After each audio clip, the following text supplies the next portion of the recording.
Hey everyone, I'm Patrick, and I've been on a journey of self-improvement, playing a game of chess every day, and putting the video on YouTube for folks to watch, and tracking my progress on chess.com. What started as a fun way to document a hobby turned into a group of chess enthusiasts, almost 10,000 strong, providing me with words of encouragement, tips and criticism on my gameplay, and of course roasting me when the opportunity presented itself. This is a good move because it pins the knight, and then if they move the knight, then I take the rook. Oh!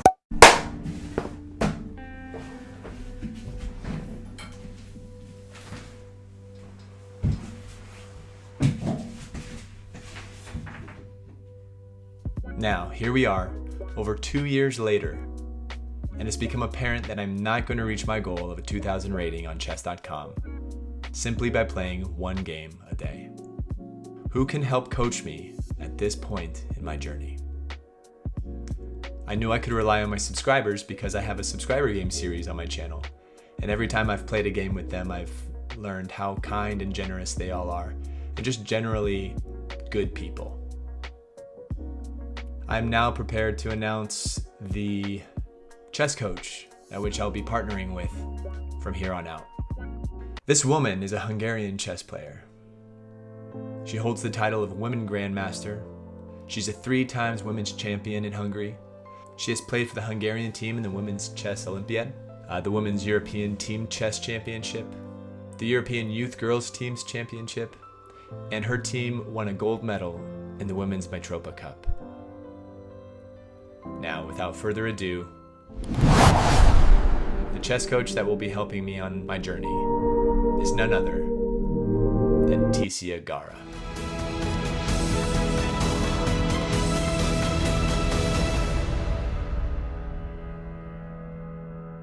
And now, here's the first lesson with Tisia Gara and Chess with Patrick. Enjoy. Maybe just for the sake of kicking this off with some formality, I'll welcome you to the first recording, Tisia. Thank you for joining. Thank you. Why don't you just go ahead and introduce yourself? Give us a little background on who you are. So I'm very happy to be here, and I try my best to be able to help you in any way I can. So I'm Tisia Gara from Hungary.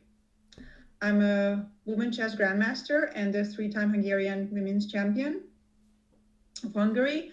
I've been playing chess all my life and competitively. And since COVID, I started teaching, which I enjoy a lot. I mostly teach online, and I have students from all over the world, from the age of 6 to the age of 75. So anybody is welcome. And well, let's see what we can do today. Okay? Yeah, absolutely. And that's actually how we got introduced. One of your students reached out and said that they had seen my channel and wanted us to get introduced when I announced the coaching sessions. And just for everybody watching, Tisia does have a website where you can book free chess lessons just to get a free trial, and then obviously if you like what you see here and your experience with her, I'd highly encourage taking her up on some more heavy-duty lessons. I'll be streaming the website link down below or up here or down there or somewhere, so you'll always be able to see her website. And first off, thanks very much, Tisia, for joining, and what have you got for us today? Yeah, so I was when I was preparing for this lesson, I reviewed a couple of your games actually, and I noticed that you have a very good way to start the game. You absolutely master the basics, the center development, and the basic rules of chess. But then I specifically concentrated on the games that you lost. and I think I found many occasions where you missed simple tactics. Is that true? Yeah. Did I? Yeah. Yeah, So that sums it I up just pretty well. Yeah. for us that I want to help to improve your tactical skills a little bit. Okay. Sounds good. And we're going to start from the basics. So it's going to be a mix. And of course, it's too easy for you. We're going to adjust the level for you. Okay, so the first one is white to play. All right, white to play here. My first hunch is looking at the knights. And so I see knight b7 is check. I see knight f5 is check. I see one of the knights is protected by the king or by the rook.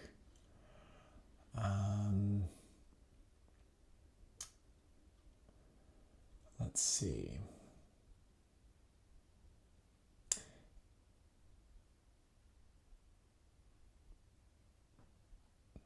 Okay, before Yeah. I want to ask you a question. Okay. So, how do you solve puzzles regularly? I wouldn't say regularly. I do kind of I used to do a lot more in my downtime. Like when I had a 5-minute break or something, I'd do a few puzzles. But lately I've kind of fallen off again off that habit. And do you have a method like how you solve a puzzle? Well, I try.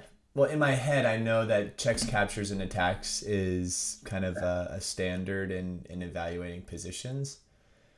But like case in point, it's hard for me to remember that every single time I'm in a position like this. It's very useful.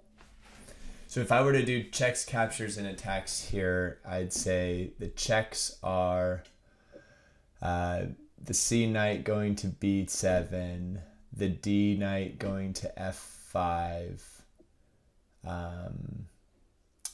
I see, rook E6, but that's nothing.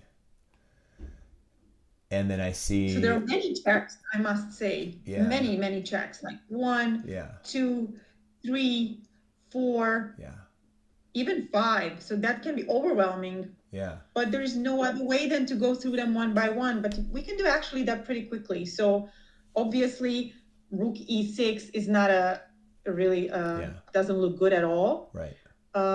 What about trading off the knights? So if knights get traded off, bishop comes down to F5. Then the rook has one less defender. But it's not clear, right? That we should trade. Why should we trade off knights? Yeah, right? Yeah, it's not clear. We can move on. Okay. Okay, so knight e4 looks pretty bad. Yep. As well. So basically, we have knight b7. Knight b7 and knight b5. So I thought knight b7, but then king c7 attacks the knight. And so I thought I'd have to move again. Okay, just a note that if we give the check on b7, the king has only one square to go. So it's like, even if it's an end game where usually the king is not in danger, this king is a little bit in the middle. So it's like it has one square to go if the knight gives the check on b7. Okay, so are we done with all the checks? No. We're not. Yeah. So there's the knight b5. Okay, and so if knight b7 and then... Oh, no. All right, knight b5 actually covers the c7 square as well, but it can just be captured by the pawn. True. Is there Uh, anything else there that we need to yeah. So calculate? once the pawn moves, then we've got the rooks on the C and E files that cover both sides of the king, and then the knight can go up to B7 for checkmate. Exactly. Yeah. So it's actually a two moves checkmate, Mm-hmm. but it's not so easy to see, right? Right. Because we can feel overwhelmed with all the possible checks and options. And by the way, why don't we take the rook or the knight? So I think it's very important to go from the most forcing to the least forcing. So there's a reason for the order: checks, Mm-hmm. captures, and threats for Got it. attacks. Got Okay. it. Yep. So knight b5, c takes b5, and knight b7 checkmate. By the way, it's a beautiful checkmate, right? Yeah, it is. Okay.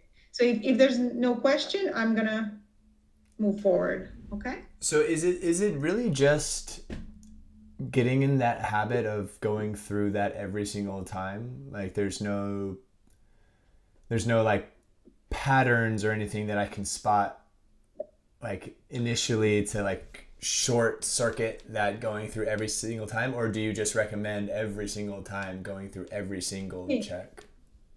So the difficult thing in chess is that nobody tells you now it's the time to. There is tactics in the position, like nobody tells you. Right. And that's why people can miss so many times tactics. Whereas when you're solving puzzles, you know that there's tactics. Exactly. So there's a big yeah. difference. Yeah. That's yeah. And you know that you have to look for it.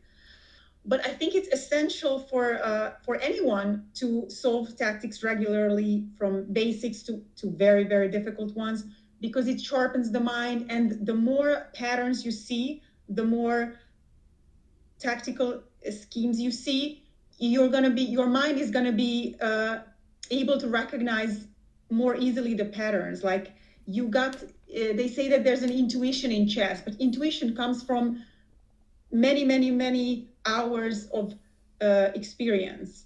Yeah. So makes sense. I hope I answered your question. Yeah, so absolutely. If you, for example, solved 10,000 puzzles in your life, it's more likely that you're going to spot a tactics in your games. Okay. How many puzzles do you think per week, or like what's a good measure of puzzles to complete in a week's time, or amount per day to study? It's more about the numbers than the time allocated. So 1 hour of tactics per day is going to make a huge difference in your chess. Okay. I think. And it's very important to set a good level of tactics, because if it's too easy, it's not going to be good for you. Right. It shouldn't be too easy, and it shouldn't be too difficult. But I think that's not too difficult to find the ideal tactics for you. There are so many great books on the market. So. Cool. Okay, let's see another one. All right, here we go. Okay. By the way, whenever I see a position, I just try to make sense of what's going on. So I quickly just calculate the pieces, who is with who, and then just try to make sense of what's going on. Yeah, so we can see that this position is right out of the opening, right? Exactly. It looks like black's got a lot of development relative to white. A lot of light color squares open for black to use. There's the C2 knight potential.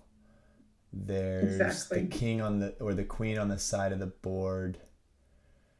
Yeah, it's just white is so behind in development that the position is just calling for some tactics, right? Mm-hmm.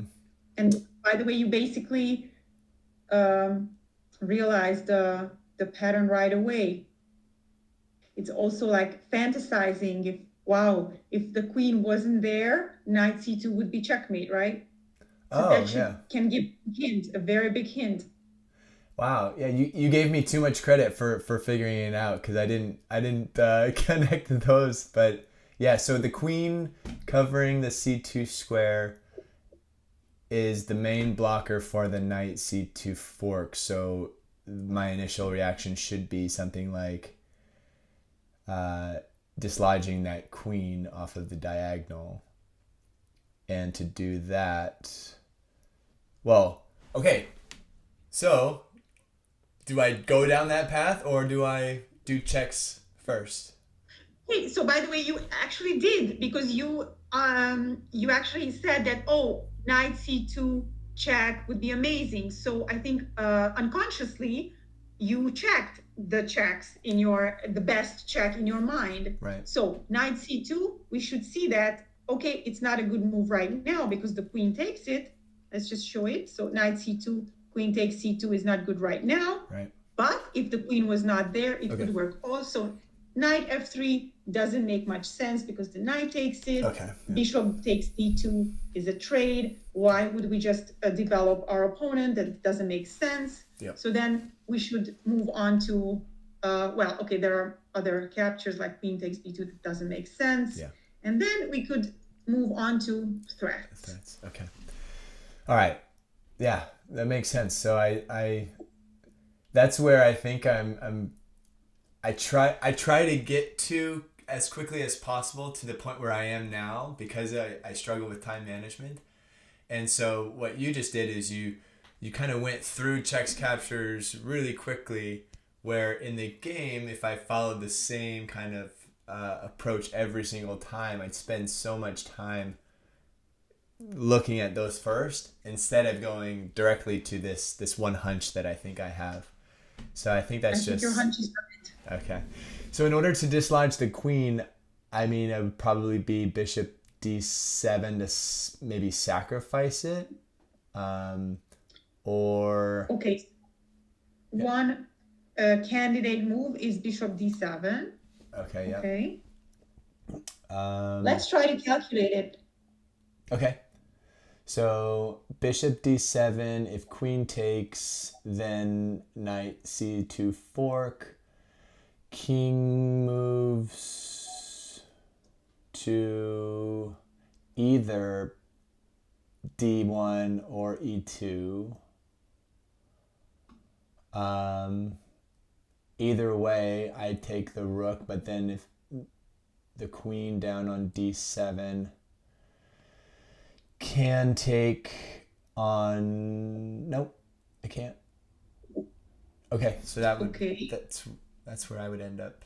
I would stop here and I'd say, okay, I traded a bishop for a rook. So you want an exchange, right? Yeah.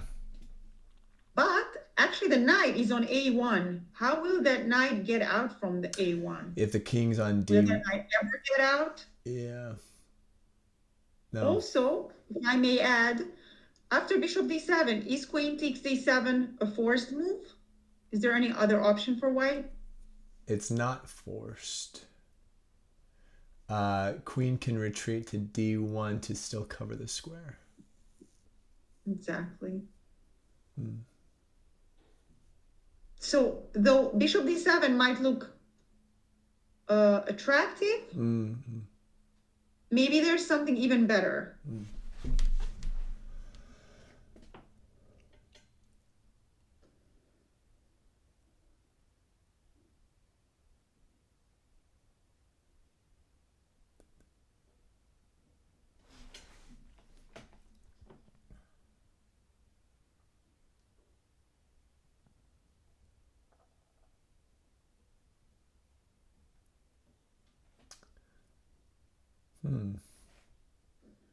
Okay. The knight needs to stay on d4, so I wouldn't move that. I don't see another piece that could attack the queen other than my queen. No? Ah, well. Okay, so if the knight needs to stay on d4, then queen b5 isn't an option. Oh, definitely not an option because of the bishop on f1.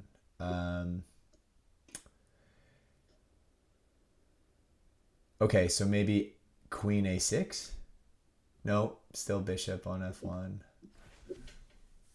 It's okay, that's the process. Yep. So we cannot put the queen on the a6 f1 diagonal. Right. But we can put it to somewhere else.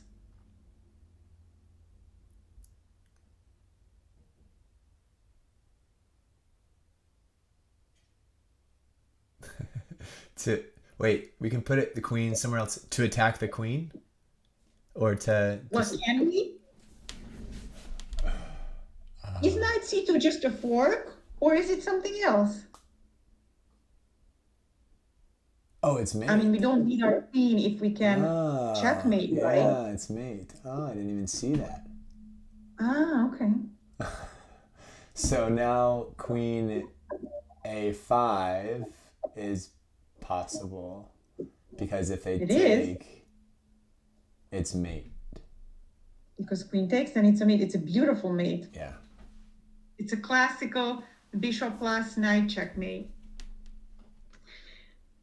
And it's like, it's deflection. It's a very good example for deflection. The queen is controlling c2, so we need to deflect the queen somehow. It's a beautiful queen sacrifice and deflecting the queen. So is there any defense for white? Well, no, because now if the queen retreats on the diagonal, all the squares are covered. Exactly. She cannot take the queen. What about bishop b5 as a last resource?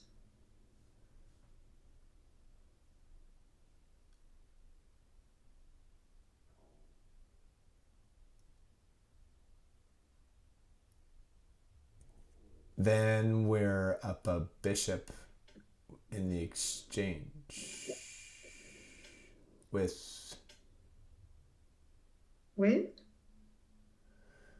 queen takes b5. Exactly. Yeah. So queen takes b5. Yep. Yeah. And then we are attacking the queen, and even though it's not checkmate anymore because there is a free square on f1, we are up a piece. Yeah. And this should be enough. Yeah. Okay. Huh. Okay, so there were a few indicators that there is a tactic in the position, like white is so undeveloped. If someone is not respecting the basic rules of the opening, like trying to develop, not bringing out the queen so early, it's very likely that we can punish. So this is I think it's a typical position where you can just sense that there's gonna be something, right? Yeah. That's very interesting because I did sense that there was something, but then even after I was able to do that, it still took several iterations of calculations to find the best move because I was just laser focused on the fork. Yeah. I didn't see that it was actually a mate threat. Yes.